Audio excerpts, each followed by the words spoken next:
Awwansanyň raýat jemgyýetçilik toparlary hökümetin Gunnuz şäheriniň howpsuzlygyna talaba laýyk üns bermeýändigini aýdyp protest geçirdiler. Käbir protestçiler Owwan resmileriniň 28 sentýabrda Taliban söwüşçüleri tarapyndan basylyp alynan Gunnuz şäherine awanýan howpy ýok saýandygyny aýtdylar. Şol bir wagtda käbir beýleki demonstrantlar Kabullaky hökümetiň gizlinlikde baglaşan ulalaşygyna laýyklykda Talibanyň Gunnuzy basyp almagyna bilkaslaýyn ruhsat berendigini öňe sürdiler. Owwan häkimetleri hökümet güýçleriniň strategik taýdan ähmiýetli şäheriň agla we bölegini ýygyna gaýtaryp alandygyny aýdýarlar.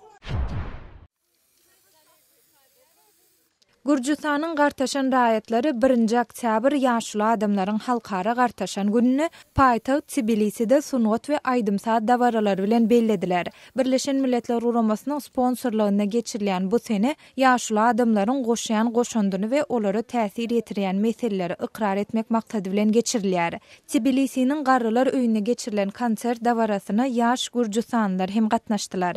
Gürjistanyň ilatynyň 10 ýaş göterim çemesini 60 ýaşyň üstüne gartaşan adamlar emele getirýär. Siz Azatlyk radiosynyň şuň täzelikleri bilen tanış boldyňyz.